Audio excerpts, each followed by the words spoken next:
Okay, we are now live. I will call the meeting of the Newcastle Planning Board to order. It is 6:38 on February 18th. We have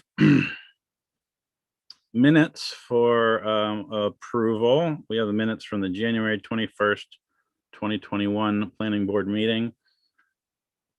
Do I have a motion from any planning board members to accept the minutes? Peter moves and Nick seconds. Thank you very much. Do we have any comments, questions, changes about the minutes, things that need to be modified, added to? All right, seeing none, all in favor of passing the minutes from January 21st? That passes. Thank you. All right, so moving on to our first order of business, which is a continuation from our last meeting on January 21st about a Perkins Point subdivision new lot split. And I'm just going to lay the framework here to bring everyone up to speed real quick, and then I'll lay out the process for how we're going to do the public hearing and then the review. So the application is to divide lot 14 into two lots, which lot 14 is a larger lot, and it would create a 2-acre lot off of that. And during the meeting a month ago, we determined that that meeting could serve as the pre-submittal meeting for the code, and the process we're following is that was the pre-submittal meeting which was required. We're now at the public hearing portion of the process. The public hearing is required. I did receive confirmation from the deputy clerk that all the abutters, and I do believe all of the residents on the Perkins Point subdivision did receive a letter in the mail notifying them about the project. And a lot of them reached out and are here tonight and to participate in the public hearing. So that's where we are.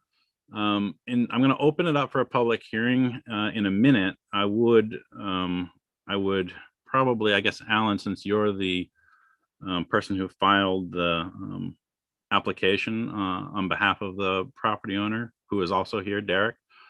Thank you. Either one of you, I guess I'd allow you to sort of give a brief overview of what it is you're talking about.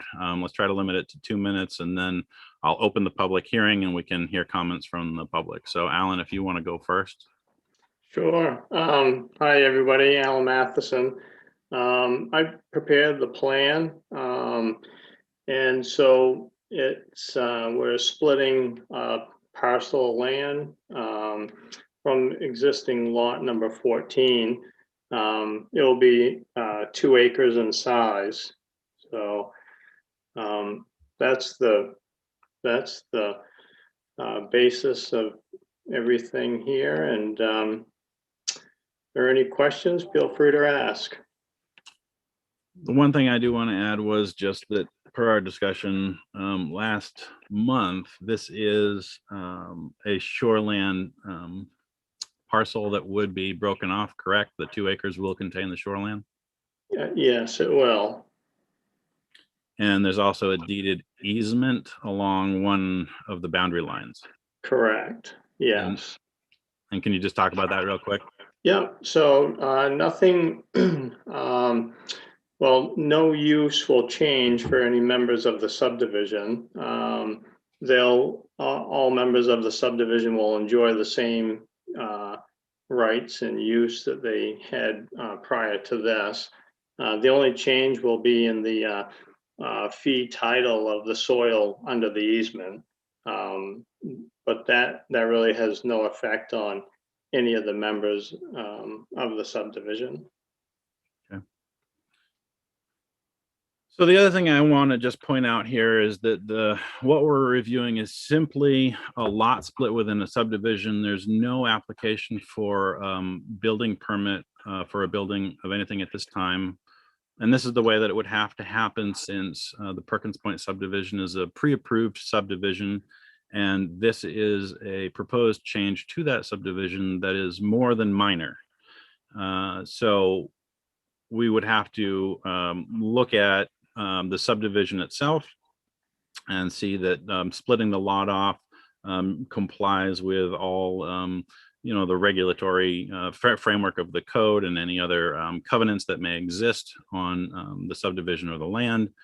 And then we can approve or deny the lot split to happen. And then at some future date, the new owner of the lot presumably would bring forth a proposal for a building of some kind, which would also be reviewed and would have to comply with all those standards as well. So just so everyone understands sort of what we're talking about, we are also, because I know there was a little bit of confusion, we are the proposal for the application is simply to make a lot split. It doesn't contain a proposal to change or modify any existing covenants or conditions that were placed on the subdivision by the planning board at the time that the Perkins Point subdivision was created, which, correct me if I'm wrong, I think was 1983 or 83. Yeah, I'm seeing some yes, nodding. Yeah, okay, 83. 83. So we're not talking about modifying or changing any of those conditions or things. We're simply talking about a lot split. So I think we've adequately set the stage. I'm going to open the public hearing at this time and ask that anyone who'd like to speak, please raise their hand. Or if you're here on voice, just unmute yourself and I'll try to recognize you. And let's try and limit our comments to 2-3 minutes and questions, and we'll go from there. Does anyone have anything to say?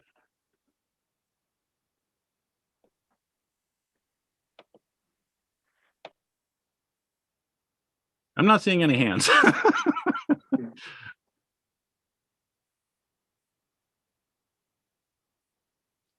Steve Ward, go ahead and unmute yourself.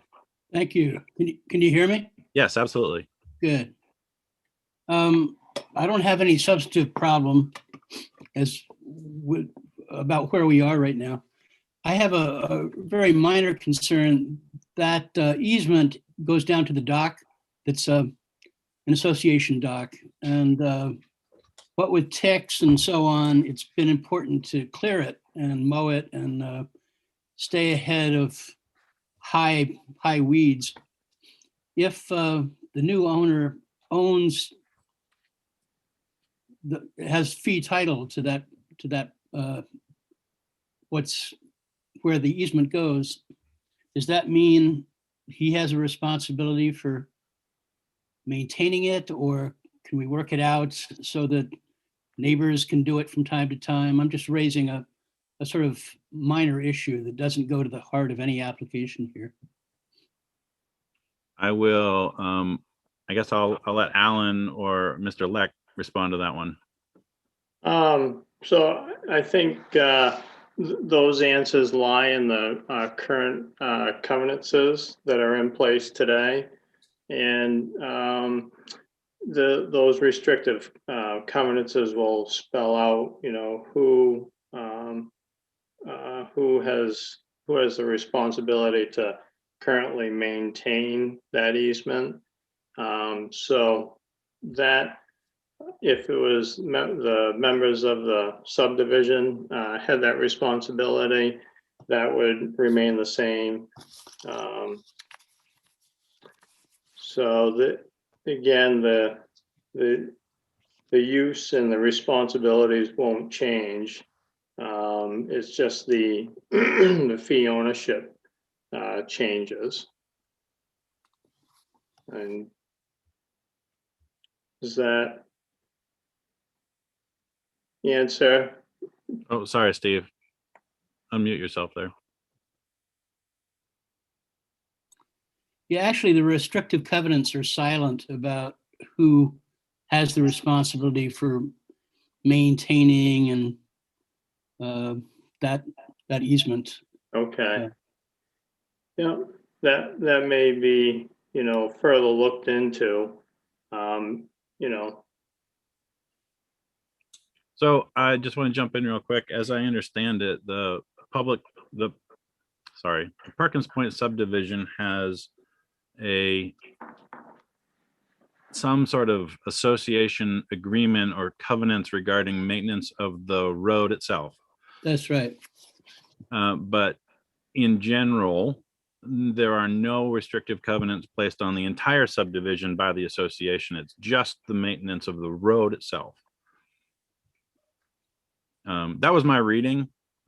I couldn't find anything other than the conditions that the planning board placed on the creation of the subdivision back in '83 that spoke to exactly what you're asking, Steve, about, who maintains that. And my understanding is that, and this is just my understanding, I could be wrong, that an easement like that was intended as a public, or communal access isn't part of the road association agreement. And that would be something that would be handled privately by the association, not managed by the town, because it's not a public access or public right of way of any kind. Absolutely. I agree with that. Yeah. Okay. Perhaps the best place to leave it is we ought to have a conversation with Ryan at some point about how can we manage this problem. It's, 3 months out of the year. It's not a big problem. A lot of people walk their dogs down that way, and it would be nice to not have to worry about ticks. That's the extent of my contribution. Well, thank you very much. Appreciate it. I'm gonna put you back on mute there. Does anyone else have any other comments? I see David Harmon here. I'm gonna ask you to unmute yourself there.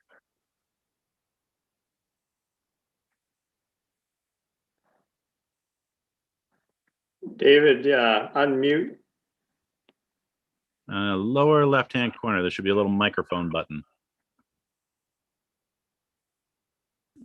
There we go. There we go. Thank you. I'm a neighbor on Perkins Point and look forward to welcoming Ryan and his family, who I've met once or twice. My question is just curiosity, really, not an objection of any kind, but does the newly configured lot include land over the road that's alternately called Dock Road or Perkins Point Road that leads to our driveway? In other words, in order to comply with the 2-acre zoning minimum, did that include carving out part of the land across the road? No, none across the road. There's enough within the parcel on the waterfront side, as it were. Correct. Okay. So there was a shift in the right of way, but there was no impact to the location of the existing traveled way. Great, thank you. Yeah. Thank you. All right, do we have any other comments, questions about the application? Peter McNaughton, is that you raising your hand, or are you just pondering? Just pondering, okay. All right.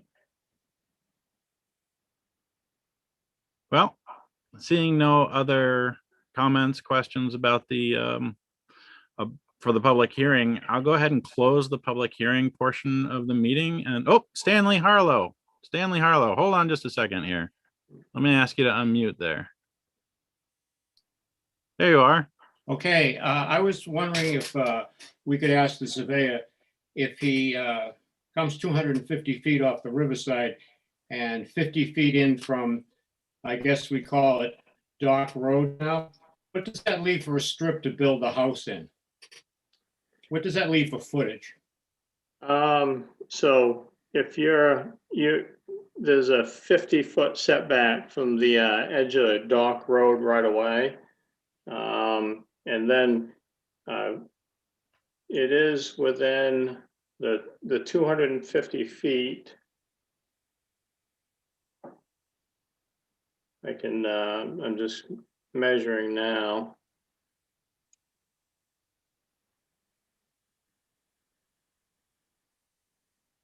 So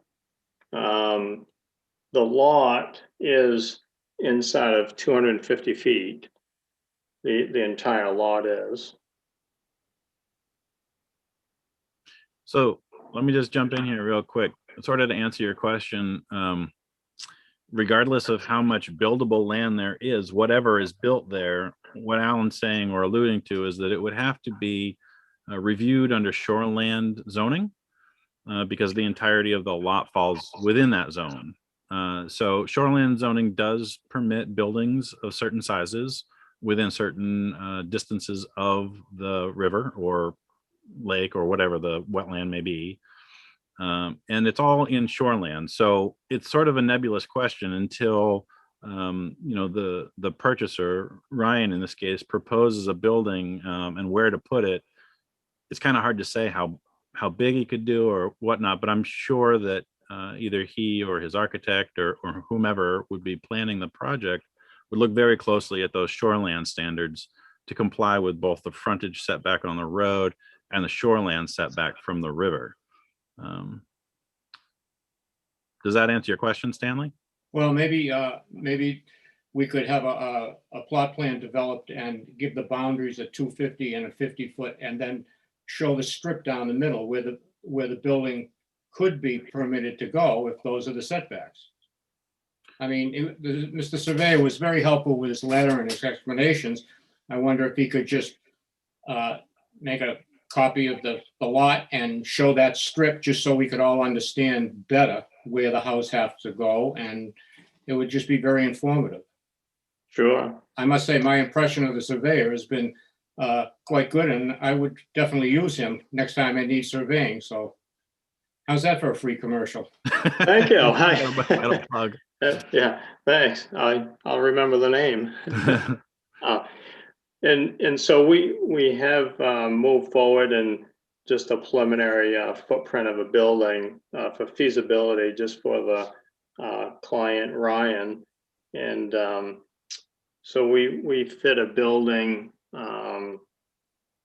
We just picked a building size arbitrarily, 48 by 68.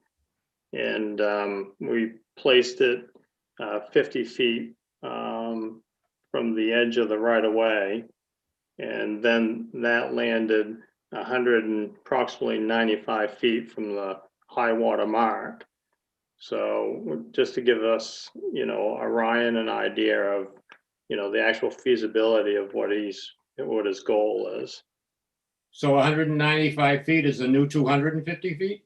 No, we're just the shoreline zone will trigger, you're right, if there's any structure within that 250 foot zone, then it has a certain criteria that a structure has to follow. So we will look at that criteria and make sure for the building meets all of that criteria that's spelled out in the shoreline zoning. Okay, thank you. Like I said, a picture's worth 1,000 words. Yes, yeah. Okay, Thank you, Stanley. Appreciate thank it. you. Any other comments, questions about the proposal? Okay, I'm going to close the public hearing now, and we'll open it up to planning board members to review the application. So I'm going to pull up my code here. So I just want to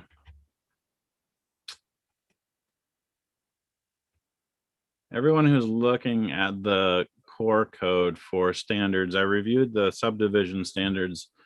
And the way this works is that anything, like I said, any change to subdivision that's more than de minimis requires, a full subdivision review. However, if you look on page 81, starting at approval standards, for many of these things, most of them, in fact, the meeting those standards was actually done when the subdivision was created. And in talking to council about, what would an applicant who was just changing a lot like this, splitting off a lot, have to actually do. You know, the way this works all the time is to take the approved standards of the subdivision, apply them to the standards that are required of the subdivision modification, and only the ones that are changing are the ones that we would necessarily need to look at for the purposes of this application. Does that make sense? So we can accept that, you know, sewage disposal, erosion, municipal water supply, you know, surface waters, financial and technical capacity to build the subdivision, all of those types of things, flood areas, all of those things were done at the time the subdivision was created, and were shown on the plans that were filed, you know, at that time. So we don't have to review them. We don't have to require that the applicant that is just splitting off a lot to redo all of that. We can take what's already been done and say it's been done. Again, when a building project comes forward for the lot, we'll be reviewing it for shoreland and all the other compliances, you know, including stormwater runoff and erosion control for that individual lot. But for the purposes of modifying a subdivision, all we're really looking at here, and you can correct me if I'm wrong, planning board members, is that the lot complies with the standards of the code, and we'll go look at the district in just a minute to make sure that it does. It also complies with the Newcastle Road driveway and entrance ordinance, and we can look at that as well. I think we can take pollution, sufficient water, municipal water supply, erosion, sewage disposal, municipal solid waste disposal. I'm not sure about aesthetic. That's item J. I'd be willing to entertain a conversation about that. K is financial and technical capacity. I think we can waive that. Surface waters as well, groundwater, flood areas, like I said, freshwater wetlands, river streams and brooks. We can discuss that since it is. Stormwater, like I said, I think we can waive that. It's not a spaghetti lot. Item R, lake phosphorus concentration. We don't have to talk about that. Impact of adjoining municipality. It doesn't, so we don't have to talk about that. And land subject to liquidation harvesting. We also don't have to talk about that. I really think this, for the purposes of this review, we're talking about a couple of these things, and just a couple of these things. Does anyone have anything they want to say about what I've just sort of outlined?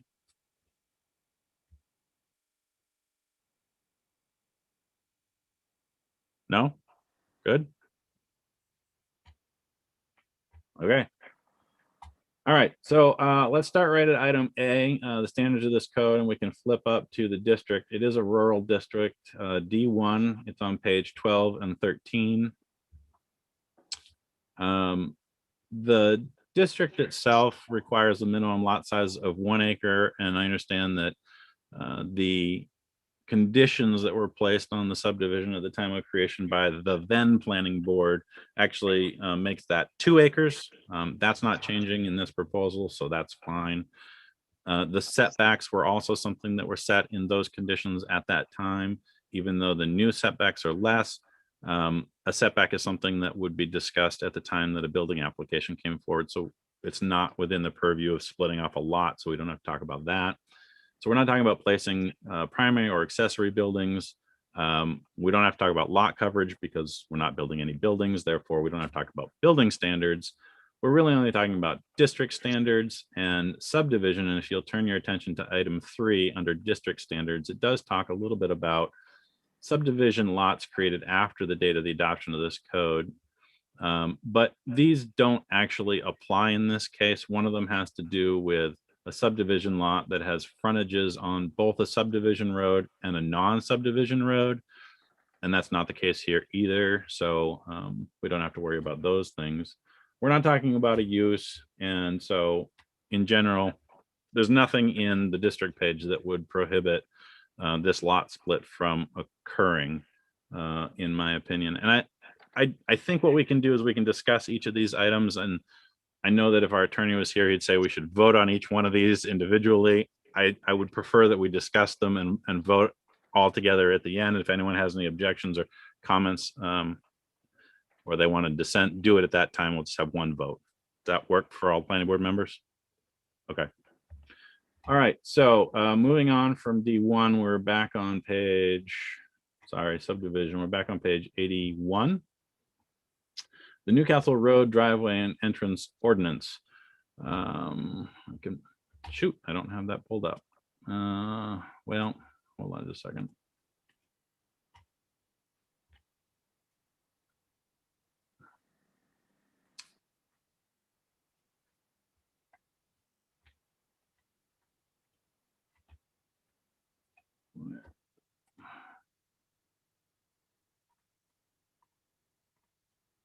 Okay.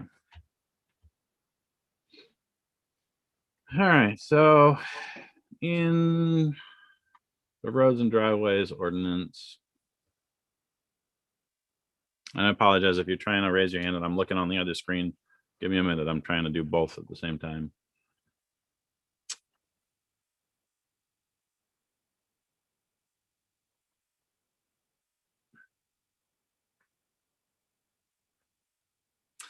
All right.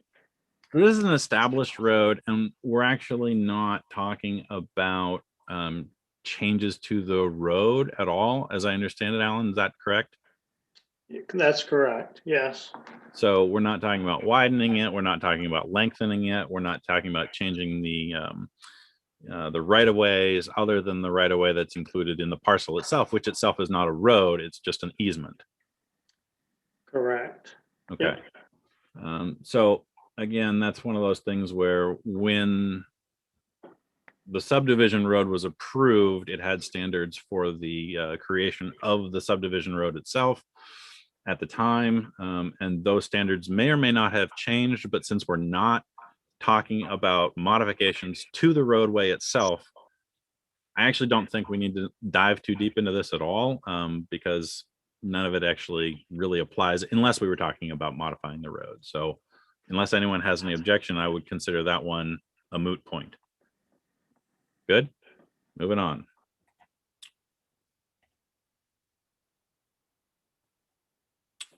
All right. I think the next one that kind of caught my eye was the section on traffic, which is item G on page 81.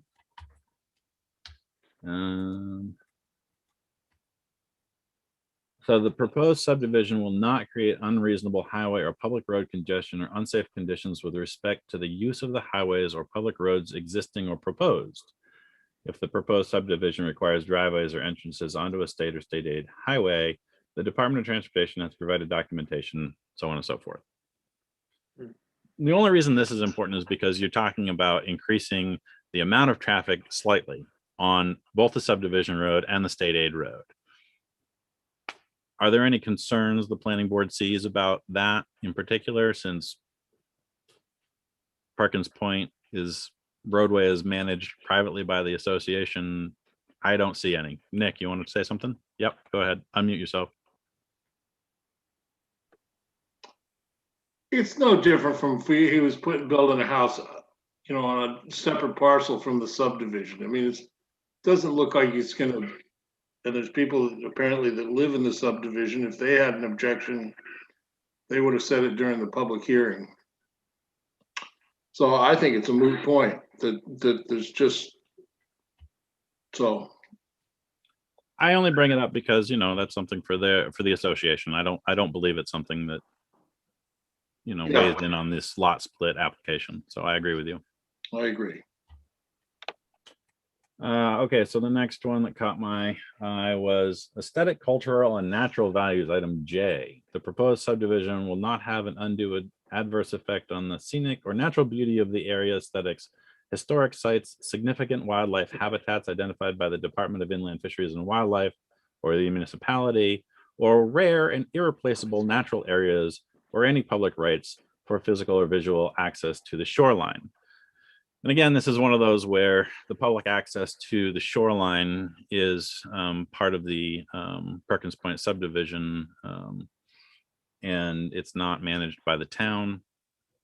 As far as I'm aware, there are no wildlife habitats identified by either the municipality or the Department of IF&W that would negatively impact the ability to split this lot off.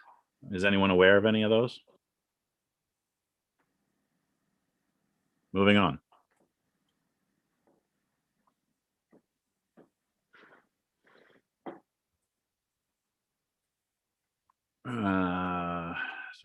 Okay, it's not a spaghetti lot, it's not phosphorus, it's not, I think that's it. So I think at this time, I would entertain a motion to approve the application for splitting the 2-acre lot of lot 14 of Perkins Point subdivision. If we get a motion in a second, we can discuss it further. But we should have a motion one way or the other. Nick, you want to make a motion?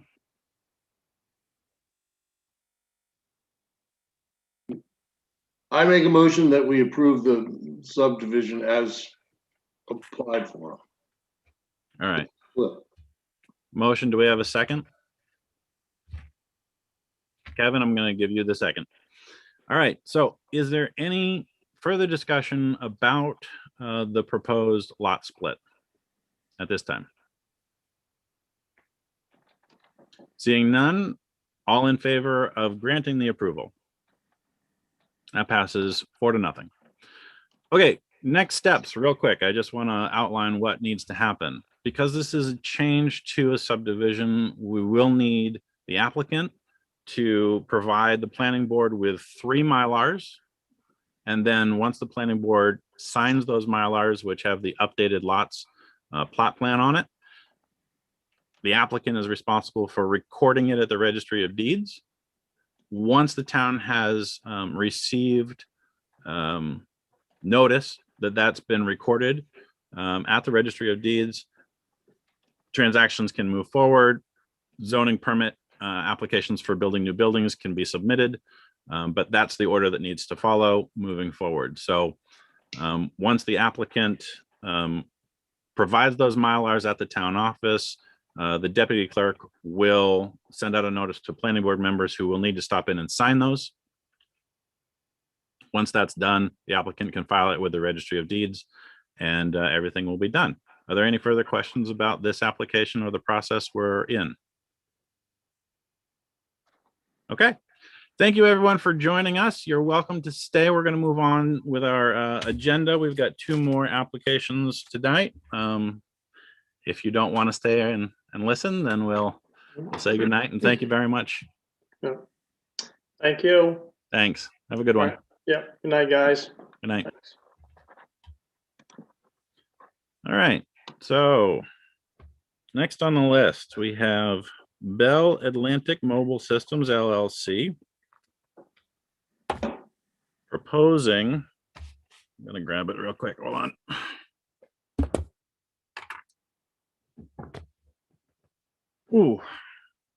To place or locate a wireless telecommunications facility within the steeple of 51 Main Street, Newcastle. That's the Second Congo Church. We've received the application and we have someone here from BAMS Communication LLC. Sean Mahoney. Hi. Hi, good evening, Mr. Chairman, members of the planning board.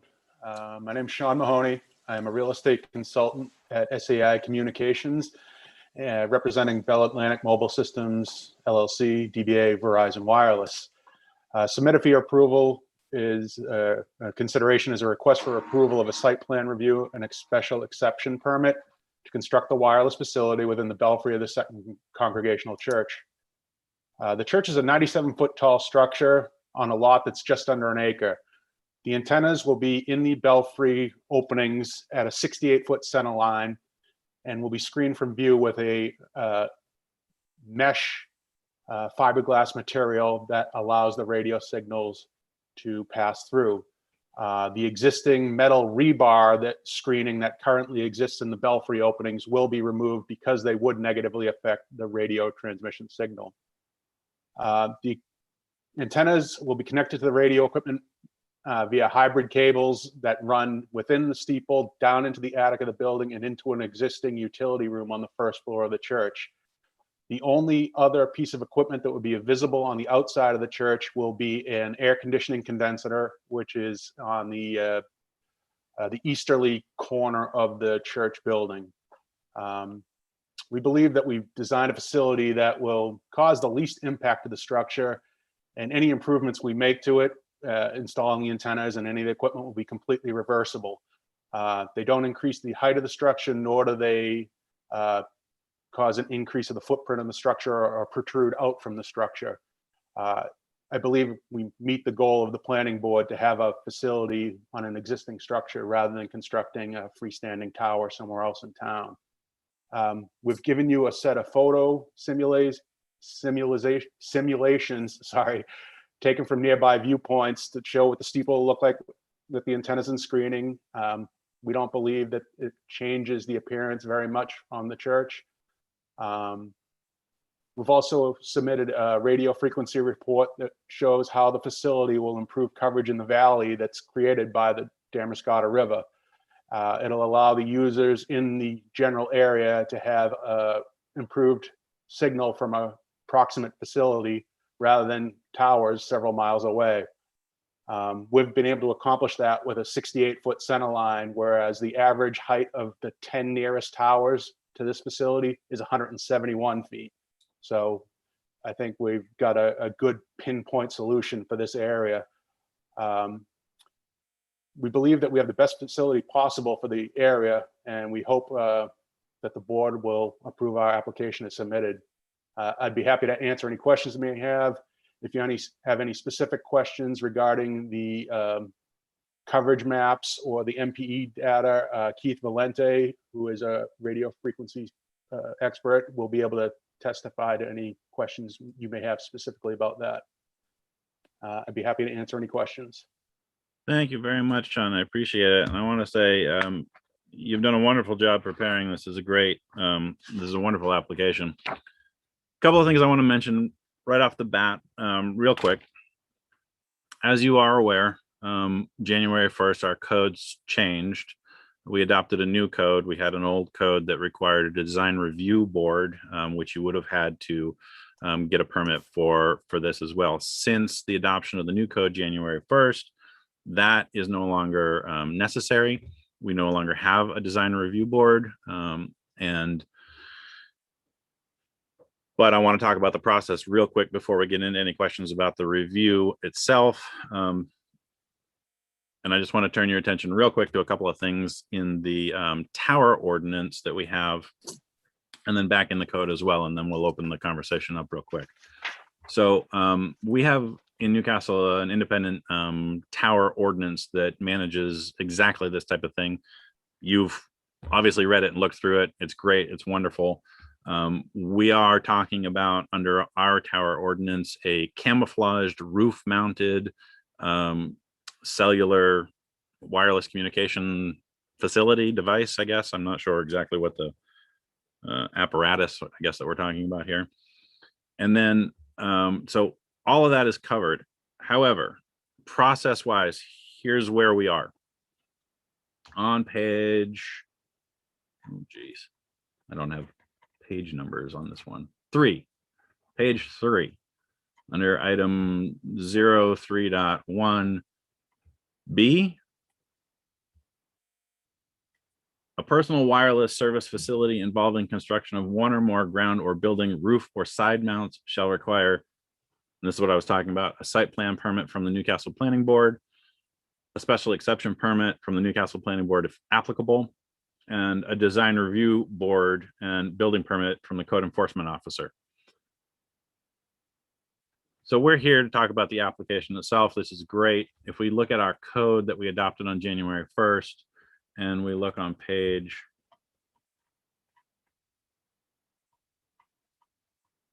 I'm sorry, I'm flipping around here real quick. 76, under public hearings. Here's where we stand, and I'm happy to talk about all of this stuff, but I think ultimately what we need to do is, at the end of this discussion, we need to recognize that the code is requiring us to provide public notice and a public hearing. And the method of doing that is outlined on page 76 and page 77. And so just like we did with the subdivision plan before us, they came to us a month ago and we said, by this code, we require you to notify all your abutters in writing and provide receipts from, certified mail or registered mail to the deputy clerk that you've notified them of that. And then we would need to notice in a newspaper publication at least 2 weeks, 2 times prior to the public hearing, that we're going to have a public hearing to talk about this. This is part of this is the new procedure we have to follow. You do not have to seek a design review certificate, but at the end of the day, we do have to have a public hearing, and I'm happy to have a conversation about, and answer questions, and we can talk about details of the project now. I think we're going to have to go through the whole thing again in a month and notify and set a date and time for that public hearing so that people from the public or abutters can come and ask those questions directly of you and get their answers. And then we can perform the rest of the review as was required under the new code. So I just wanted to put that out there and just make sure everyone understood where we're at in the process. And I apologize if you were hoping that we could do the approval tonight. But we have to have a public hearing. We can review at the public hearing, just like we did. We'll have a public hearing. We'll close the public hearing part of the meeting and review the application directly following. And we can set the date for that. It would be at our next regularly scheduled meeting on the 3rd Thursday of the month, which would be March 18th. So I say that because I don't, as a preface, I don't want to, shortchange you or not give you an opportunity to say what you want to say. We will probably ask that you, at the public hearing, give a presentation similar to what you just said. And I know you did a little PowerPoint presentation as well, which we got, which was fantastic. It was short and sweet and concise. It had some great graphics that explain the project and how it's going to work and how it's going to function and everything like that. So does everyone have any questions about the process and procedure that we're on, or what I just said, or anything like that? Sean or Keith or anybody? But I honestly thought that because I originally had set this application in back in October or whatever, and we kind of held off for the 1/1 change of the code. And when I had reached back out to try to get on for this particular date, I was under the impression that it was going to be the public hearing and that everything was going to go forward based on my communications with the town. So I guess I was just thrown off a little bit on the process, but obviously it is what it is, and we'll have to comply with it and take care of it. I figured as much from from the written description and everything like that, and that's why I wanted to just address it straight up, right up front, and just say, I think I understood. I think we all understood that that's where you were thinking as well, and I would love to say let's go ahead and review it tonight, but we are required to do that public hearing, and we have to notice it. Yeah, Mr. Jones, go ahead. Yeah, Will Jones. I'm representing the church here tonight. The question I might have is that notification of abutters, is that specifically by us? Yes, it could be done now.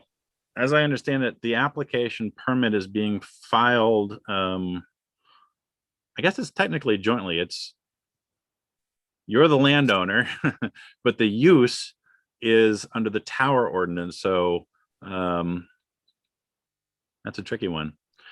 I technically think, honestly, because they're using your facility for their equipment, and correct me if I'm wrong, maybe Peter and Nick, you have some help. If we had a letter saying something to the effect that, the Second Congregational Church, gives authorization for this permit request to go in, then we're good, at least from your side of things. Go ahead, Nick. Whose name is on the application? It's It's at Bell Atlantics, and we did have a authorization form that we did put in with the application. I think it was tab 6 or 7. Great. Did I just miss it? All right. I'm sorry. That's perfect. That's all we need. So it'd be Bell Atlantic they're the application, so they're the ones who would write the letter. Correct. And they probably would like to, reference that authorization from the church, that they have the church's approval. Go ahead, Mr. Jones. Yeah, and just informing Bell Atlantic who the abutters are, is that the town can identify the abutters that are required to be identified and notified. Yes, absolutely. Okay, so that would be something that is an action item you folks could pass on to Sean and Keith, and that therefore they can address the letter to the abutters specifically.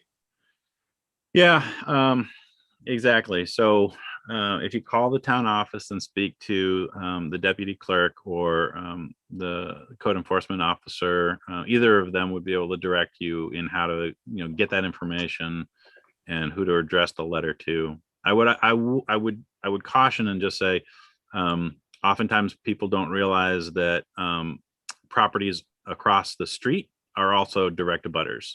Right. So just make sure you kind of get everybody. So the town clerk would know that, and Yep. and Sean, I can fill in that information for you. Yeah, the town's one of the abutters. Right, Town is one of exactly. the Yeah, you guys, we're looking at some of the abutters, Sean. I know. So, that's good. As far, and just to go back, reiterate just briefly, if you would, after we submitted the notification to the abutters, then the process again is that public hearing is set up. Is the March 18th the public hearing or another? It is the public hearing. It would be the public hearing directly followed by the review of the application by the Okay. planning board. So the only item, if I understood correctly, and please correct me, is that if we provide that, if Bell Atlantic can provide that letter to the town, then we can be put on the agenda. Is there any other open issues that need to be filled in here as a result of that? No, and you wouldn't provide the letter to the town, you'd provide it to the abutters. To the abutters. The deputy clerk only needs to see proof of receipts. So Okay, that's usually best done by certified mail. So you get that little tag and then just take it in. She can photocopy them and say, okay, that goes in the file. We can schedule the public hearing right now, which is what we're going to do. We'll make a motion here in a minute to schedule the public hearing at our next meeting and take it up again at that point. There's nothing else I think that you need to do process wise. Go ahead, Okay. Nick. We do have to publicize the Right. public hearing twice. The town does. The town does, and we only have a weekly newspaper. So the sooner the letter gets off, the better you are to be able to put on the, because the letter has to go out first. Am I correct in that? It can happen simultaneously. I mean, we can schedule the public hearing assuming that we're going to receive confirmation of those letters, and that can happen synchronously, Okay, asynchronously, you know what I mean? So they can be working on that end. After we have our meeting, I would notify the clerk that she needs to notice the papers. So tomorrow I'll just say to her, we need to schedule a public hearing. You need to put it in the paper twice. Okay. Very, very simple, very straightforward. I think I guess I would open it up at this point for planning board members and or the applicant. If there's any issues we want to discuss or identify right now, we don't have to dive deep into it. Honestly, it's a fantastic application. And as I was going through it, it literally answered all my questions, and being able to see the visual of the actual antennas in the steeple behind the screening was great. I mean, that's what anyone would want to see and know, like what the actual visual impact is to the tower itself. Are there any other questions or concerns from the planning board members? nope. I will be completely honest. When it gets into the technical aspects of radio frequency and the how that works, way over my head. And the tower ordinance that we have is not that specific. And I guess I would say, you know, you've literally addressed every single piece and more that our tower ordinance asks you to identify or address in the application. While I don't understand it, I know that it's all there. So I think the other thing that we could technically do tonight is make a single motion to accept the application as complete and schedule it for a public hearing in a month. And that's all we really need to do to get the ball rolling. And there we go. I mean, that's what the planning board needs to do to get the ball rolling, and we're off. Kevin, go ahead.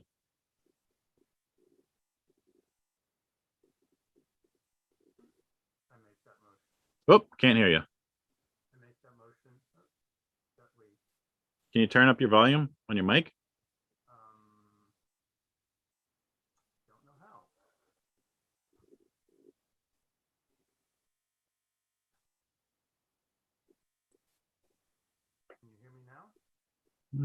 Very, very quietly. Right in the center of the keyboard, right at the top.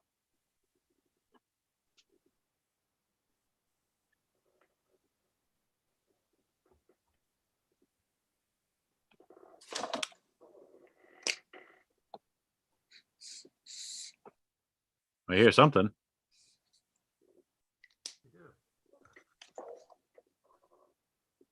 Oh, is your microphone set to a different input? Like through Zoom or something? Because when you were just, I heard some tracing of some, like a Sharpie or something. Okay, no. Well, you can put it in the chat.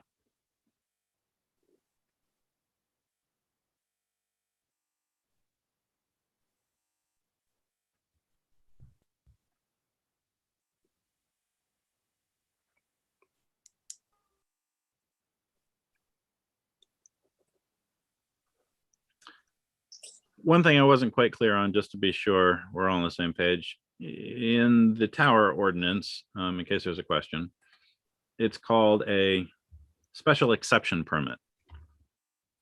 In the core code, we shortened it to just special permit.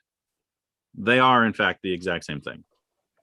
So when the tower ordinance talks about requiring a special exception permit, in the core code, what we are talking about is in fact a special permit. It just got shortened. No, Kevin, still no?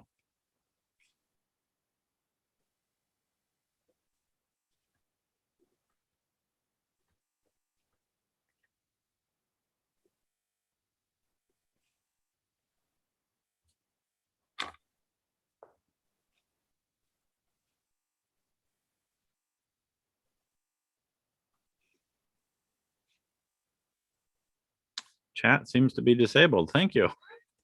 Hold on. Try that.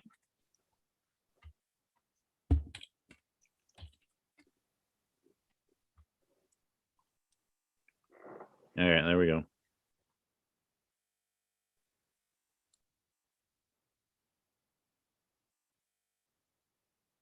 Oh. Kevin wants to make a motion that we accept that we accept the application as complete. Peter seconds. Kevin makes the motion. Peter seconds. There we go. Thank you. Sorry about that, Kevin. We'll test microphones before next time. Okay. So we've got a motion and a second. Is there any other discussion about the application or the process as it stands? Sean and Keith, you guys are good. We'll see you in a month. I'm going to say right now that we're going to set it up for, it'll be the 18th, March 18th, 6:30 p.m. You will be the first on the agenda. The meeting starts at 6:30. You'll receive a Zoom link just like this prior to on the day of. And I don't think we need or require anything else from you at this time. Any other discussion? All in favor of the motion? That passes 4-0. Okay, thank you very much, gentlemen. We will see you in a month. And thank you for the fabulous application. It's wonderful. Thank you very much. Take care. Thank you, folks. All right, see ya. Okay, moving on to the third item on the agenda, Coastal Boat Works. Bucky and Pauline, hello. Oh, unmute you there. You got that? Roger. How we doing? Good. How are you? We're good. We're good. Good. All right. So take two on this one.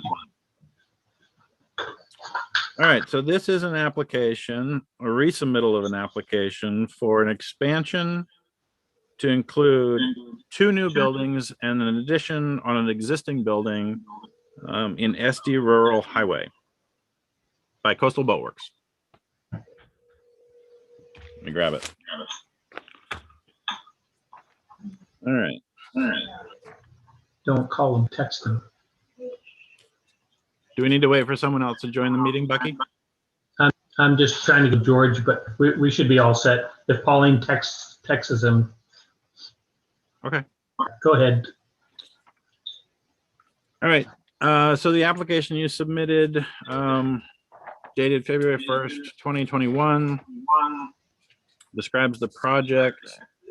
And correct me if I'm wrong, other than the change to Kevin, sorry. We're not muted. Not muted.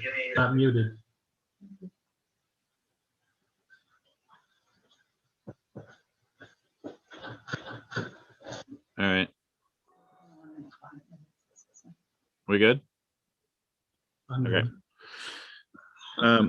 This application, correct me if I'm wrong, the only way this has changed from the application we saw last year was that you're only proposing to expand one of the existing buildings, not 2 of them, but you're proposing the 2 new additional buildings, the footprints of which have slightly changed from the original application. Correct. Okay. Good. All right. And I guess as a little bit of a back story, I just want to let everyone know I attended the Board of Appeals meeting on January 27th when the applicant submitted a variance to the Board of Appeals for the frontage setback requirement in SD Rural Highway District.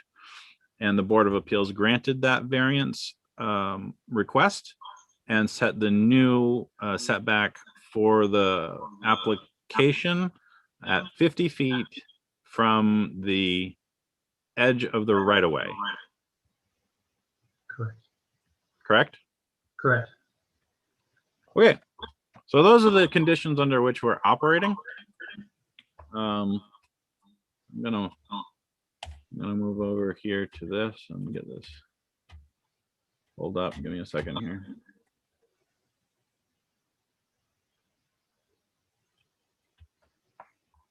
Okay. Do you want to just give us a quick synopsis overview or add anything that I've missed, Bucky, to what you're proposing? No, I go right through it if you want. If you want the application, the proposed site development, I kind of took it from the north end of the property. Would be the cold storage building. It's a 40 by 80. It's a gravel floor, probably a 12-foot ceiling height. Then coming south, the existing building that I'm now building 1. I'm proposing to put a 3-sided addition so that we can have boats undercover when we're working on them, And then the third building is on the 5 acres next to us that is vacant now. I'm proposing a new building that's going to be pretty much mirror image of building 1. It's going to be heated. It's going to have retail possible space in it, some repair space on the first floor, and then a second floor. Second floor apartment. Yes, sir. Yep. So all the buildings are going to be We're gonna look all the same. Okay. All right, do we have any preliminary questions for Bucky at this time before we dive right in?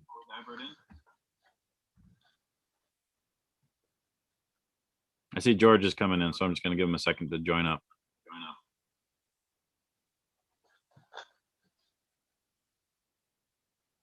Good evening. How we doing?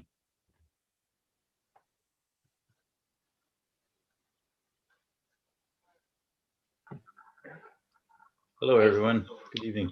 Hello, hello. That's fine. Do it. All right, so we're just starting the review of the application. I'm gonna look at. Did we get a small copy of the buildings? Yeah, there it is. Hold on a minute. Nope. It's on the big one. Okay. All right, hold on. Too many papers, too many plans.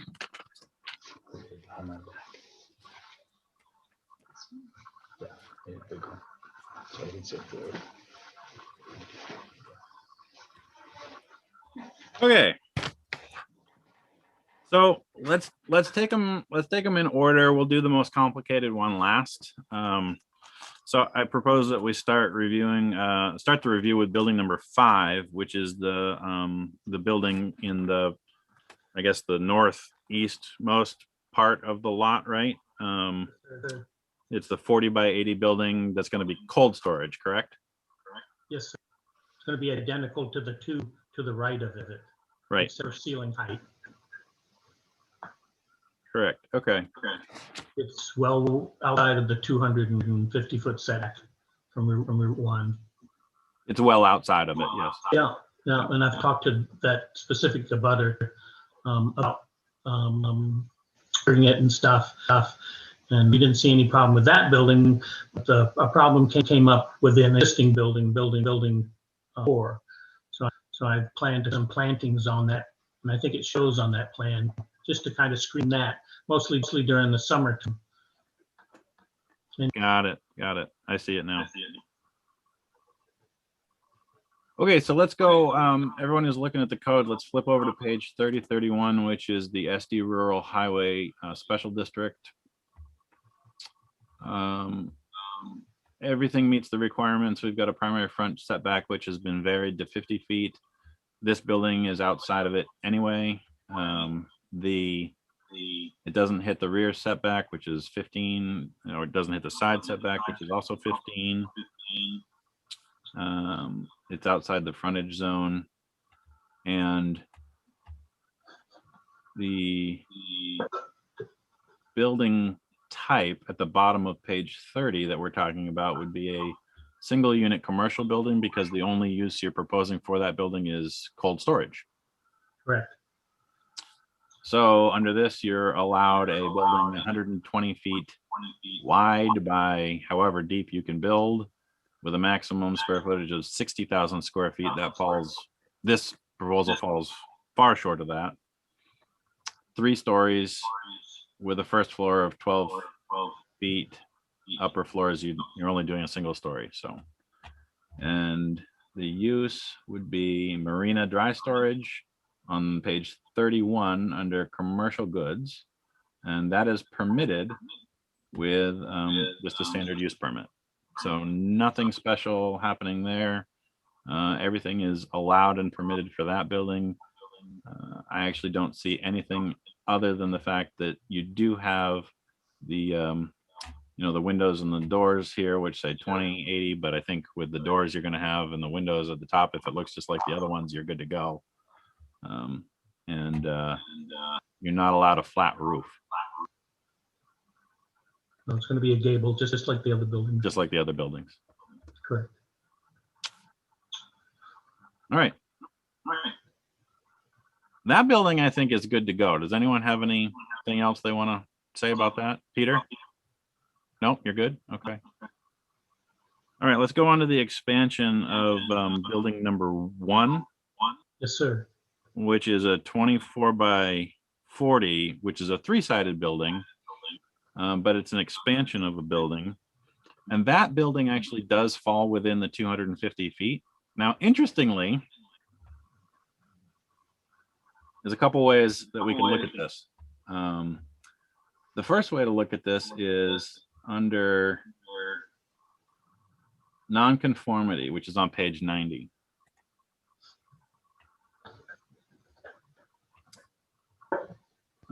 So the nonconformity, if a building exists that is made nonconforming for whatever reason, it says that it applies to all buildings, lots, uses, components, roofs, site characteristics, signs, roads, or other items that were established prior to the adoption of the code. Under continuation, it says that it can continue as a non-conforming use for as long as it needs to, such time as the owner property building features makes an alteration that requires conformity. Then it says, hold on just a second.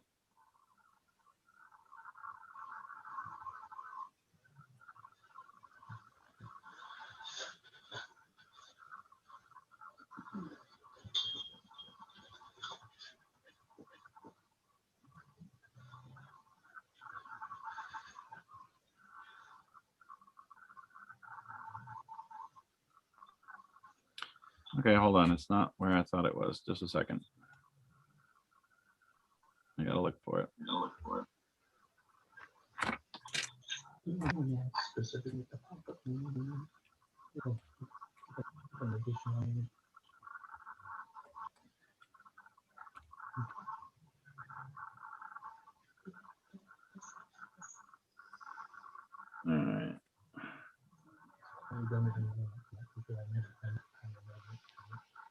This was the center of Route 1.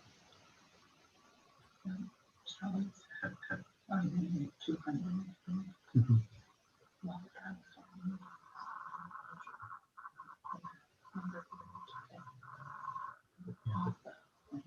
Should have done Google Maps. So I agree with that. So it's just a corner.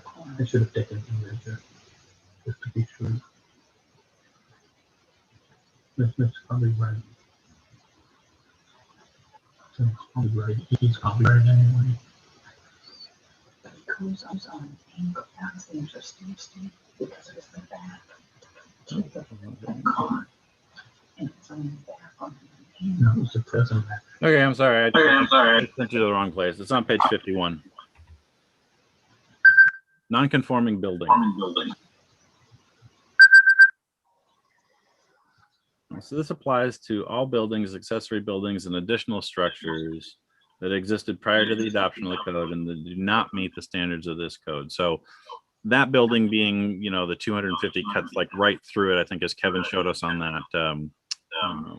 that Google Earth snapshot that he gave us a couple months ago. The items in particular here are the non-conforming buildings may be altered to eliminate or reduce a non-conformity. The width, item 3, the width and length of the main building mass of a non-conforming building may be expanded within the allowed setbacks of the district to the extent permitted by the assembled building type, which actually means that, well, it says it right here, item number 4, a non-conforming building may be increased in height to the extent permitted by the assigned building type, except when the floor to ceiling height of the non-conforming building are greater than those allowed for the assigned building type. Non-conforming buildings may be expanded by adding components, so on and so forth. And then they might all be expanded, windows, doors, so on and so forth. In essence, what it boils down to is this. It's a non-conforming building that can be expanded to be, it can be expanded, but the expansion can't be more non-conforming, and it can't be larger than the building to which it is attached. Meaning, that building, I know what you're proposing is smaller than the building to which it is attached, but it could be equal in footprint and still be considered a non-conforming building. It's just an expansion to a non-conforming building, as long as it's not expanding in a more non-conforming manner. Does that make sense? George is with me. So since you're proposing to build it off the back like that and not towards the frontage, you're good to go. That can just happen. It's permittable. You're allowed to do it. It's permitted under the use. I mean, you have to get a building permit to do it, but there's no impediment to doing it, even though the building itself has been made non-conforming by that new standard. Peter McNaughton, go ahead. Oh, you're muted.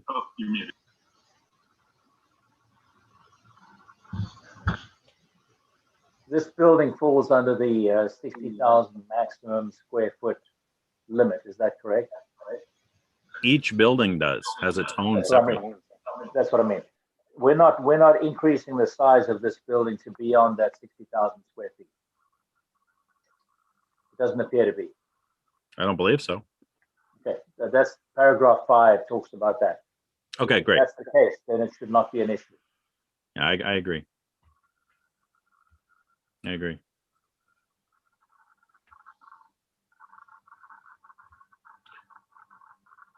Are we all good? We want to move on to the next one?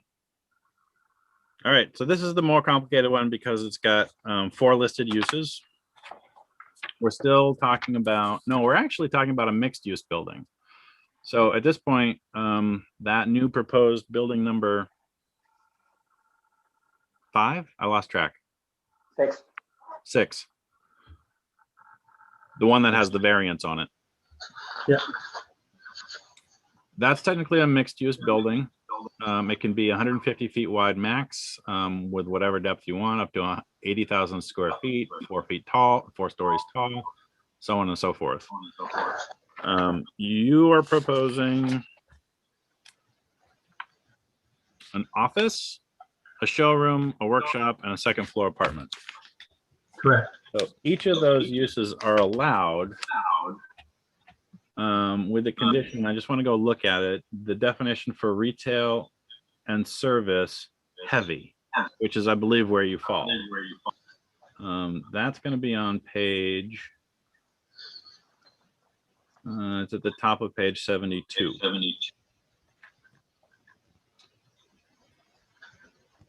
So a retail and service business with permanent outdoor display, service, and storage areas, such as vendors of lumber and building supplies, landscaping supplies and equipment, industrial equipment, commercial and recreational vehicles, watercraft, and outdoor structures, such as prefabricated sheds, decks, patios, swimming pools, and play equipment.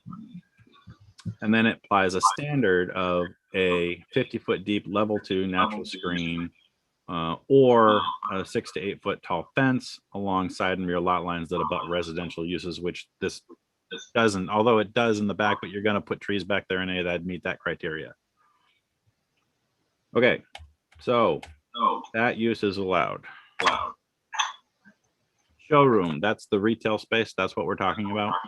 Yes, sir. Great. The workshop, I'm going to go back to the district page, which is page 31.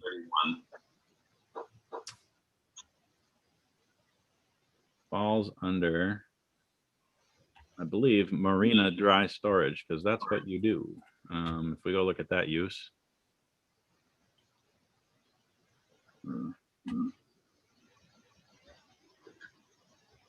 That's at the top of page 70. A site used for the long-term dry storage of recreational watercraft in racks or other storage systems, and which may include ancillary repair facilities for watercraft. Good to go. And a second floor apartment. So we go back over here to the district page, back to page 31, and under residence, that is permitted.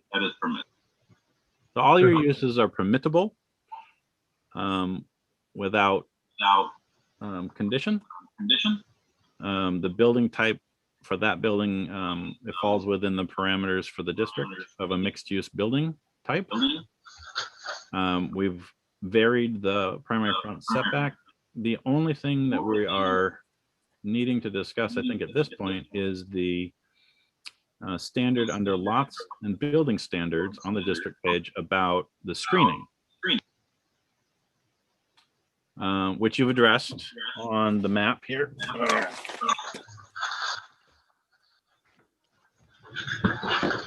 Sort of.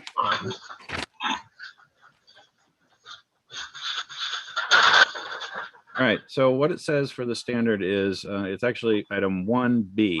A level 4 natural screen is required along the entire length of the Route 1 frontage of the lot and is required the entire depth of the primary front setback, which is now 50 feet, and is not required in areas necessary for entrances, driveways, and public or private roads. So if we go to the section on natural screening, wait, am I going too fast for everyone? I'm jumping around a lot. Are we good? All right. Just stop me if I go too fast. All right. So the section on natural screening is on page 40. And a level 4 is defined under D4, total visual opacity. Total visual opacity shall be defined as untouched vegetation. No cutting of trees, shrubs, or undergrowth shall be permitted. Removal of dead or dangerous trees shall be permitted by the CEO. If total visual opacity cannot be provided by natural vegetation, the planning board may require a 100% opaque fence or additional setbacks to fulfill this standard. Since the appeals board has already waived or made the variance for the setback, we're not going to do that. So really the question is just how do we get to that level 4 natural screen along the frontage? Bucky or George, do you guys want to talk about what your proposal is to do that? Yeah, let's see. Given there's two elements to the plan as we've laid it out. One of them is that most of the building from in terms of the view from the road would be below grade. So that's a significant reduction. Total reduction may take some time. I mean, even if we'll leave all the vegetation there. That's not really an issue. But you know, if we have to augment the existing plantings with something else, you know, coming from a plantsman's perspective here, the best way to get a solid growth potential is to start with something kind of on the young side so that it can acclimate to the new planted environment and then grow. So it would be an additional planting of some screen materials strategically located according to where the most likely views would be, and we can assess that you know, at the time that we lay it out and really see what is going to be visible, how much of what is going to be visible.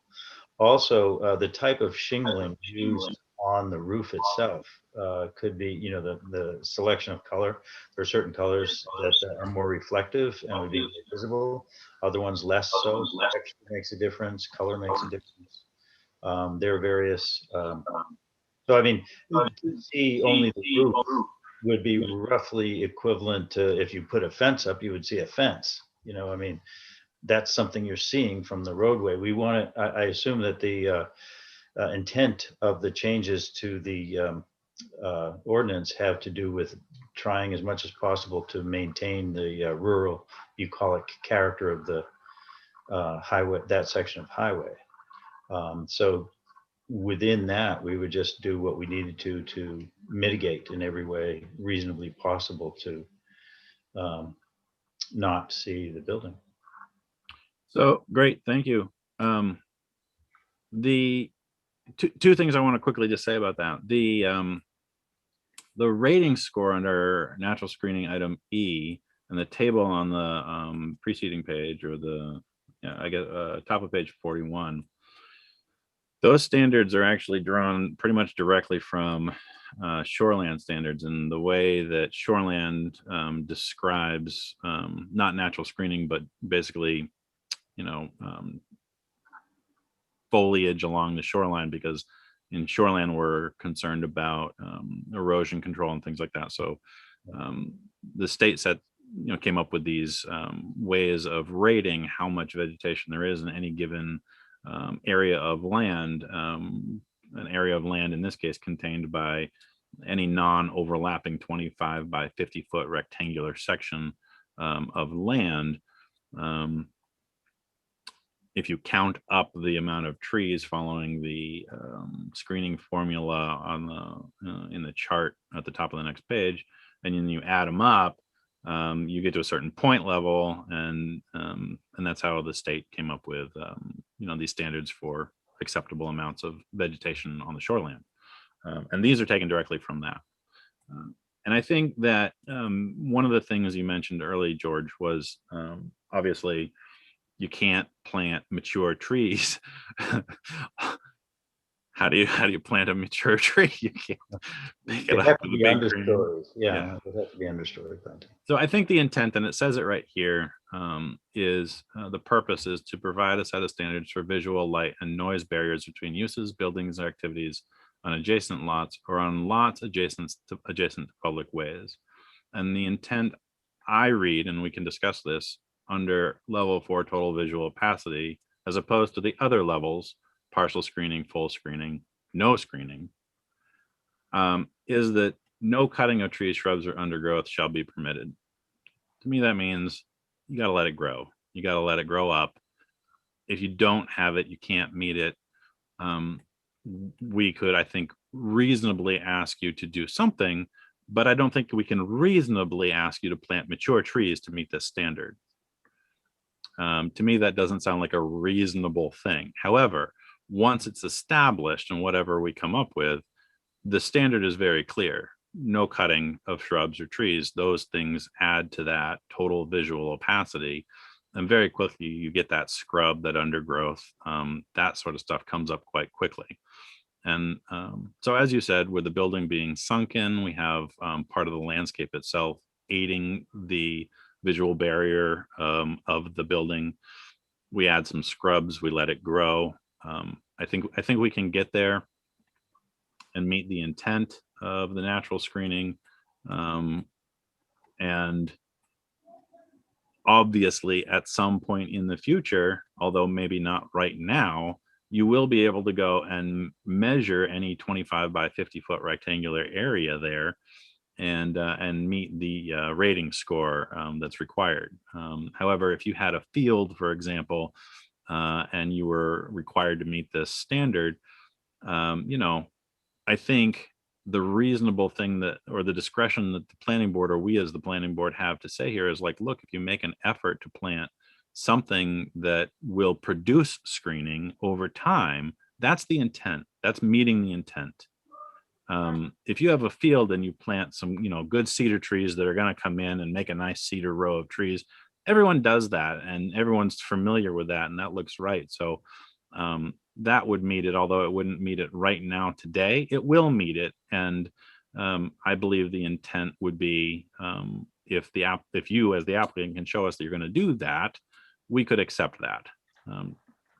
Peter, Nick, Kevin, what do you think about what I've just said? Is this reasonable, unreasonable? No, the intent must be met. I agree.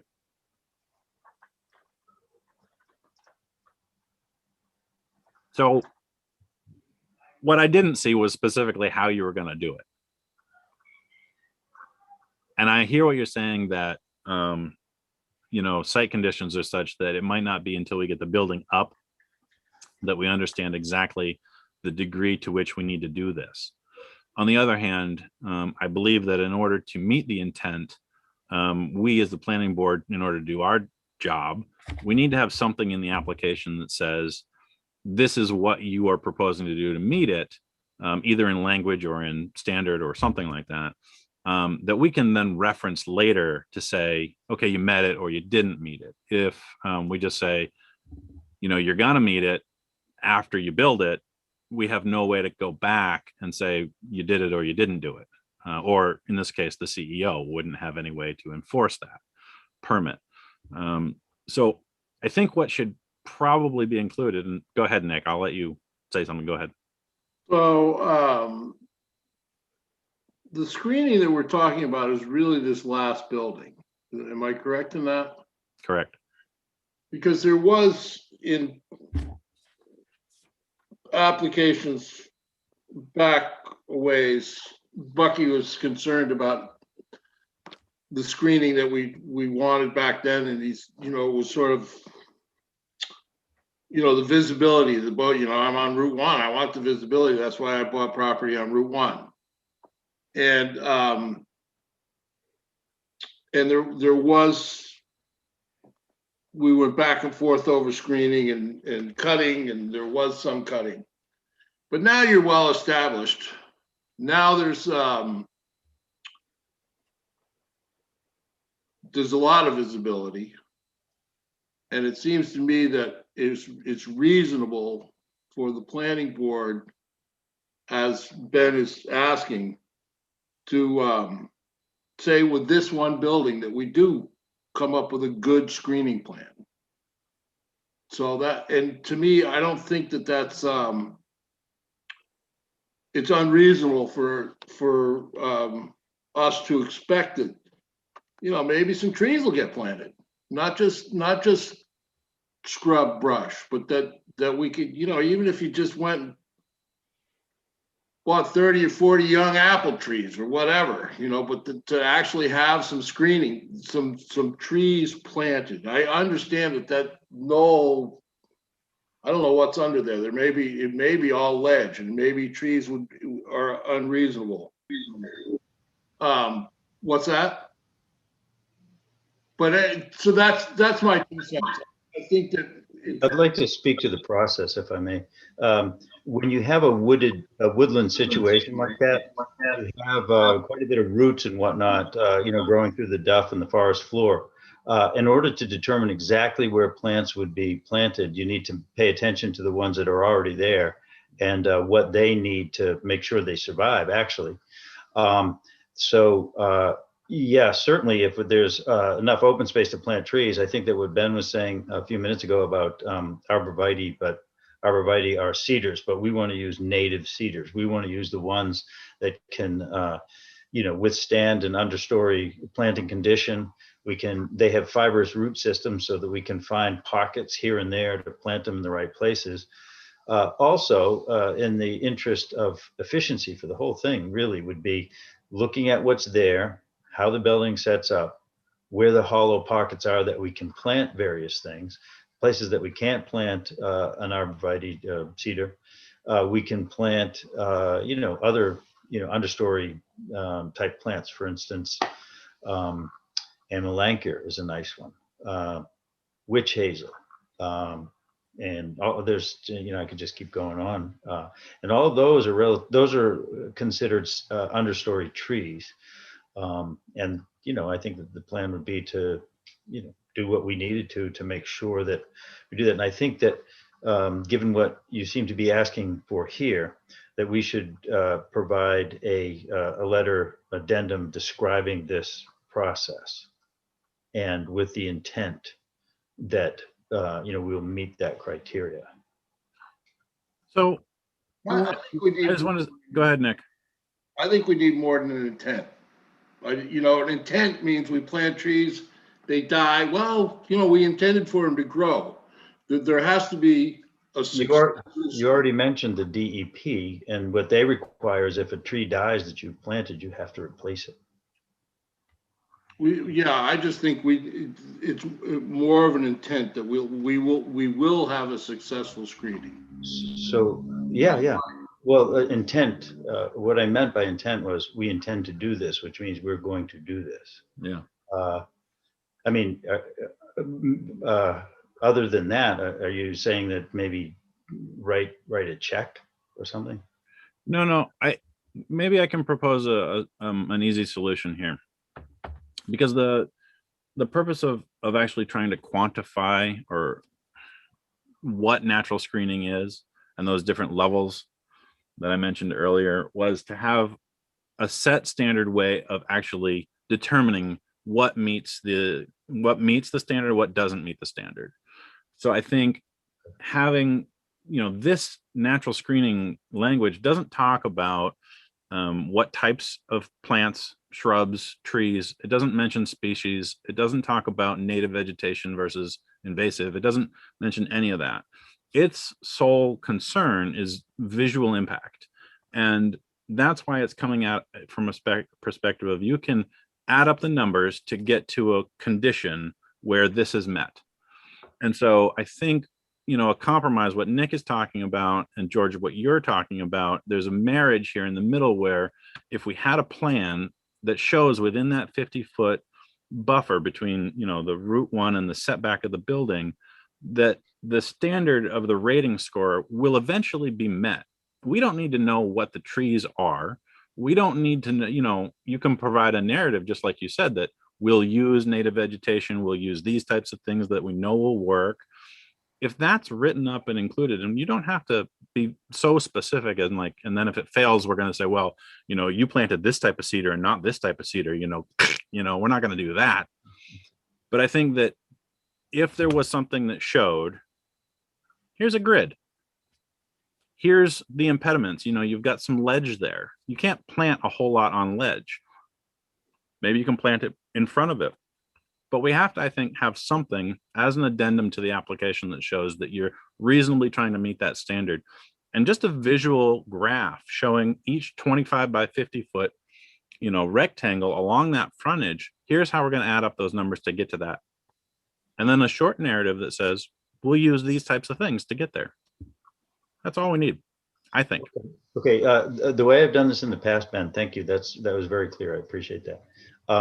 The way I've done it in the past is to show a hypothetical planting, basically along the whole length. We can't get an exact number because we don't know because of these subsurface conditions and so on, but we can say, you know, with a sketch like that, we'll show that that continuous planting is the intent, and then also spell it out verbally. I think that's all we need. I can give you a plant list. That's no problem. Yeah. I mean, Nick, would you agree that that sounds reasonable? Yeah, I would. Well, I guess my,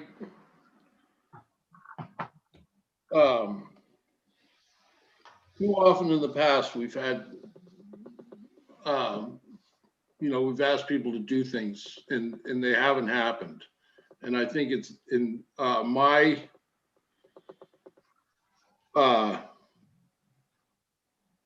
and I know that, you know, you're running a business and you want people to see the business, but I think the business is visible. And this, we're asking to screen one building very well, opaque. And I just would like to see that happen.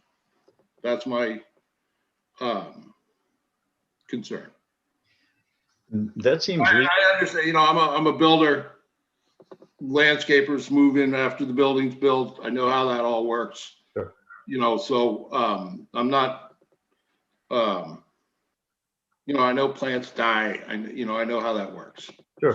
So, well, you know, I mean, other than making an essentially a promise that we're going to do it, it's here, it's written into the laws of the condition of approval that it has to be done. You know, we want to be friends with the town. Obviously, we live there. So, you know, there's every incentive really. I mean, other than holding something, you know, in escrow, I suppose, saying, you know, if you don't do that, you don't get the money back kind of thing. No, that's not, I'm not, you know, Bucky has a successful business, and I'm all for it.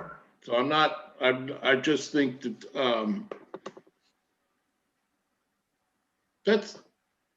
I'm good. Understood. Actually, the whole boatyard actually becomes a campus in a sense. So visibility for that one building is relatively less critical, considering the existing facility is basically already somewhat visible, as are the neighbors and so on. So, Bucky, you had your hand up. I wanna just turn it over to you real quick so you can chime in here. You need to unmute yourself.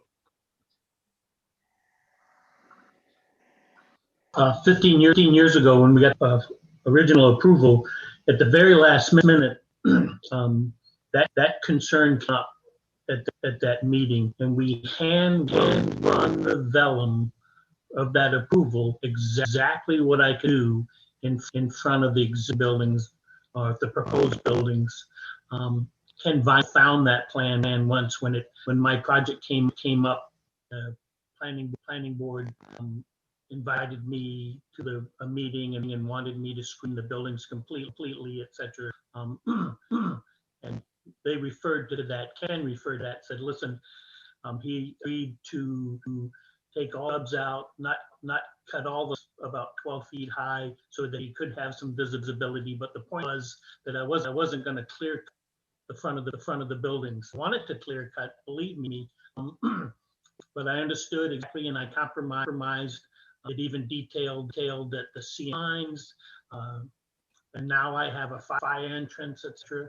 I hope to have another fire entrance on the other end of my project. I've applied to the highway for that. So there obviously can't be any trees there. But I'd like to know exactly when you talk about the 20 by 24 foot or whatever print.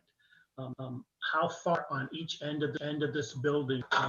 We have an 80-mile-an-hour speed zone out front, so a lot of people don't see my buildings anyway. Glad they don't, because if they're going that fast, they should be paying attention to where they're driving. We've been lucky; we haven't had any major or any accidents really. But anyway, could you tell me? Because I'm really concerned. When I read this originally months ago, I freaked out. Wow, they could propose a fence completely across the front of my property. I think the lawyer at the time, during that meeting before in 2016, that's what wanted, a fence, a very large fence, completely across the front. And it was like, man, that's a business killer. That's a, like Nick said, I'm out here so you can see me. I'd like to know just how far each side of that. I don't mind sticking to that. I'd like to have it written just like they did on that plan, Nick, so that I can refer to that plan and you refer to that plan and say, listen, Bucky signed it right here. 7 members of the planning board signed it. This is what he's supposed to do. Every time a tree drops in the existing property, I call Ken Vine and tell him that, I'm over there cutting a dead tree down. You can ask him that. We're well aware. I do not want this place to look bad. I want it to look really nice. When people drive in, I want them to say it's clean. We run a clean business, etc. We're one of the largest recyclers of shrink wrap, and you guys, nobody knows that. But anyway, I'll shut up. So I'm just gonna put you on mute, Bucky, because there's an echo on the line. So, so just to answer a couple of your questions real quick, the screening for that building would need to be the depth of the frontage, which is the 50 feet. It obviously doesn't need to go in front of driveways and entrances, so it needs to go up to the entrance. And then on the other side, it needs to go far enough that you can reasonably say it is screened as you're passing it. I can't tell you a specific dimension, but I think what we should probably have as an addendum to the application is, I think what George and I were talking about, in that frontage zone, if you draw rectangles, and George, you were nodding your head when I was talking about this, so I think you understand. I think we're on the same page. If you draw 25 by 50 foot rectangles along the frontage for a certain distance, starting at the north side of the, or the south side of the entrance, and proceeding south along the frontage of the building, within that, here's how we're going to try and meet the standard. Right. And then if we have that to file with the application, we've met the intent. We have something in the future to look back on. We're both on the same page. Everything's good. And I think since the application literally meets all the other criteria of the code, other than this one, we can hold it. We can come back and review that next meeting in a month. I don't think you're planning on breaking ground, while the ground is frozen, or planting trees. Whoa. That was weird. Am I still on here? You're here. I see you. Zoom just popped up and gave me a really weird message. Oh, probably the length of time. It might be, yeah. Yeah. So, if we had that, we could, slide it into the back of the meeting. Nick, you with us? You good? As an addendum? Ben, can I ask a question? I'm sorry. Yeah, go right ahead. What if, and I've seen this done in other towns that I've worked with, a conditional approval where. That's what I was going to say. Yeah. Yeah. Okay. All right. Yeah. That was my second thing. And there's no reason we couldn't do that. If we had a conditional approval, we would vote to approve the application pending receiving this and pending that it meets the requirements. That would have to be reviewed, but it could be reviewed by the CEO. He can make the determination that it meets the requirements. And as long as it does, the application is processed just fine. I don't think you have to come back to the planning board necessarily to say, okay, here's my drawing, and here's my plan to do it. We just have to tell you, you got to do this. and then once you do, and the CEO signs off on it and he's okay with it, there's no reason it can't happen. Conditional approvals happen all the time. And I'm fine with that. I don't know how the rest of you feel. Kevin, did we lose you? Oh, you're there. You're there. Okay. Sorry. Nick, would that satisfy you? Peter, Kevin? How are we feeling? That would totally satisfy me. I'd make that motion. Great. All right. So we have a motion to conditionally approve the application pending receipt of an addendum to the application showing how the applicant is going to meet the requirement of the level 4 screening, which will be reviewed and approved by the CEO. Do we have a second on the motion? Second that. Peter, I'm going to say Peter, second on that. Any further discussion about the application as presented or the discussion that we've had today? Nothing. All right. Good All in luck. favor? Oh, go ahead, Nick. Sorry. It's the same. Good luck on the project. Now you got to start shelling out money. Is all. Yeah, right. Yeah. Right. All in favor of the motion? All right, that passes 4-0. All right. So procedure from here, just to clarify again, like we did for the subdivision real quick, you're going to provide that addendum for the CEO, and then we got to get the, it requires Mylars on this one, right? Yes. Where is it? And we got to sign those. So once we get that, it gets recorded, permits get issued, you can move forward. Everybody good? Okay. Thank you guys very much. Appreciate it. I'm going to look here real quick on our agenda. Okay, public comments. Do we have any public comments for items that are not on the agenda? Seeing none, we're moving on. New business. All right, so I apologize, guys. I had wanted to have that meeting a couple weeks ago to talk about policy procedure and really kind of look at the application forms with an eye towards, crafting them the way that we wanted. I'm fine if we want to proceed Excuse me, I with. just want to say thank you so much. Oh, yeah. Have a great evening. Please stay healthy, everyone, and we'll look forward to seeing you again soon. Thank you. Cheers. Thank you, guys. George. Have a good night. So I really wanted to have that meeting, and then I had a personal thing come up, and I apologize. I couldn't. So I had to cancel right at the last minute. So I hate doing that, but there it is.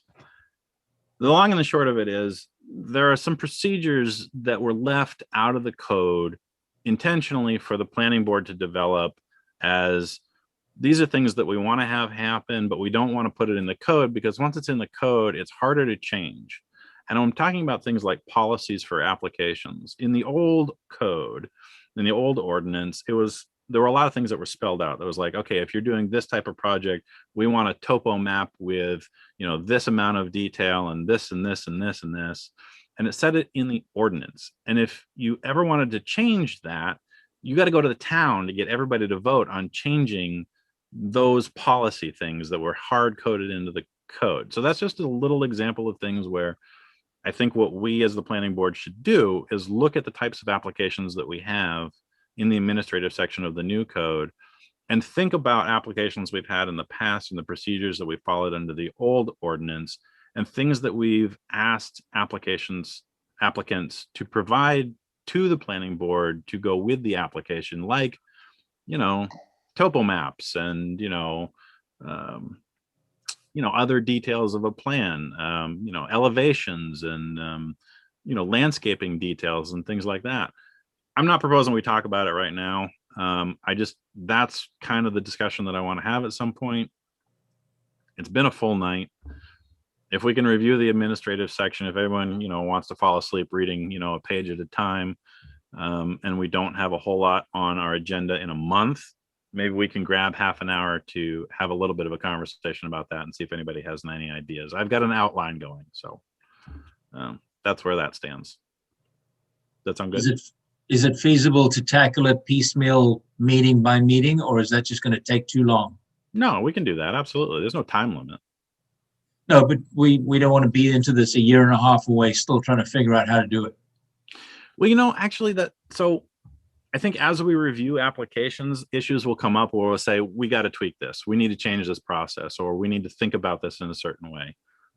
For example, tonight, talking about, natural screening, where we require natural screening, it might be a good policy for the board to write, look, where natural screening is required, we need a detailed plan, right, of how you're going to meet that requirement, like we just talked about, so that it's written down, it's a policy, the applicant knows about it beforehand, and we're not making them wait a whole nother month to come back with something that they just didn't know they needed to provide to us, and then they found out, all of a sudden, right? So it's things like that we're gonna identify, and I think it's just ongoing work. But if we start to lay out those things and we can provide them and then just modify them as we go, that's all I'm really talking about, I guess. Does that make sense? Sure. And for you two in particular, Peter and Nick, you guys are so familiar with the old one that you may have some ideas about, like, look, if somebody wants to do, a large project or a small project or a subdivision or something like that, like, it doesn't say that we require those topo maps, for example, but we may want to have them, right? Like, as default. So we need to write that in a policy that goes with the applicant at the time they pick up their application, so they know these are the kinds of things we're looking for. So I guess I just want to put that in the back of your brain, and as you're sort of thinking about this stuff, jot a note and be like, yeah, these are some things that we want to make sure people know that we want. So I got an unrelated question. Shoot. How many people are on the planning board? 5. So who's not here? Dave? Correct. And he wasn't here last time. And he's been on the planning, he's always calling me like the day after the day before. What do you think's going on? And he wasn't here for like 6 months before this. So, and I know that one of the selectmen went away for a while, and then they said, well, you're only allowed to be away for so long before you're not a selectman anymore. Am I correct in that? Sort of. I mean, it was one of those situations where it was said, this isn't a good situation for the town to be operating this way, is really what it came down to. And then that selectman chose to, tender their resignation. Okay. Yeah. Well, I'm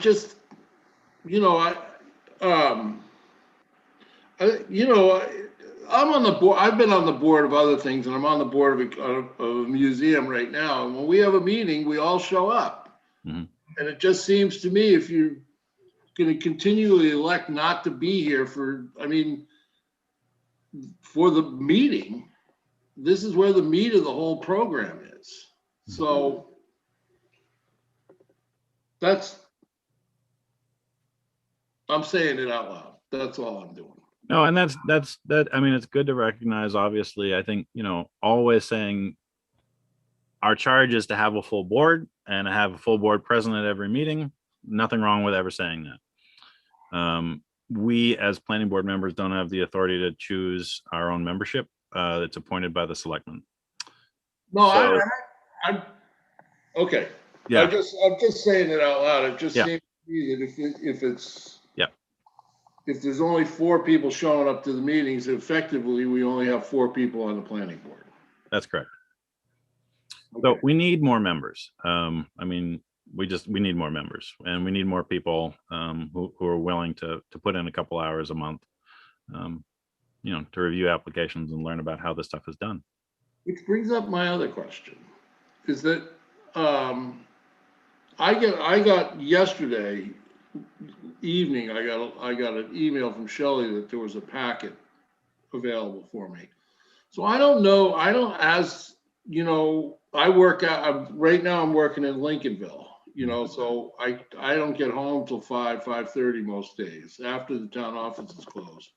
So if I only get notified on the day before the meeting, I don't get my packet. And then I only have tonight to, sit down beforehand. Tonight, I didn't even have that opportunity because I didn't have it. So I just think that we ought to have a little more, I know now that we have a planning board and that Bell Telephone's going to be on there, or Bell Atlantic. So it would just be nice to have a little bit more of a heads up because I'm not in town. I'm with you. Oh, go ahead, Peter. Sorry. The email that I received was, I think, on Thursday last week, saying, come and get your packet because we've got a holiday on Monday. That's the first email I saw. I'm not knocking you, Nick. I get the picture. I'm actually just trying to throw in a helping hand. So I missed that email then. Sure.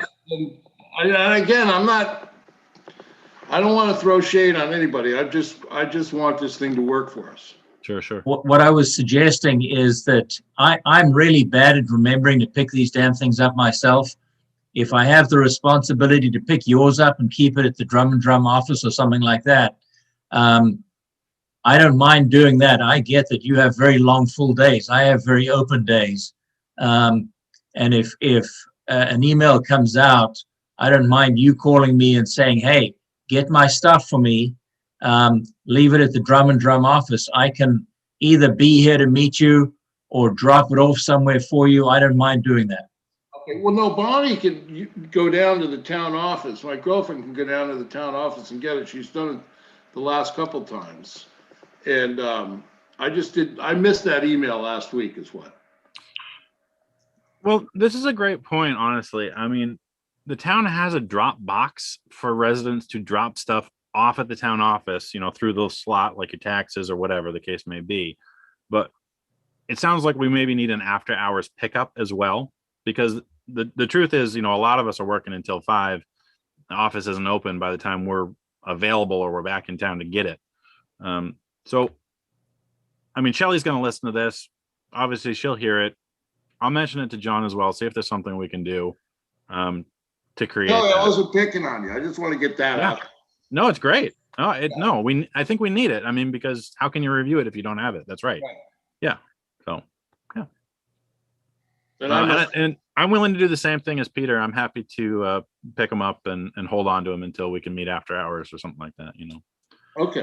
If it wasn't COVID, I'd say, hey, let's have a beer and I'll pass you your packet and we'll have a beer. But we can't do that. So Yeah, we can't do that, especially drinking out of the same bottle. I know, right? I know. Boy, they frown on that. Okay. Any other business that we need to talk about tonight?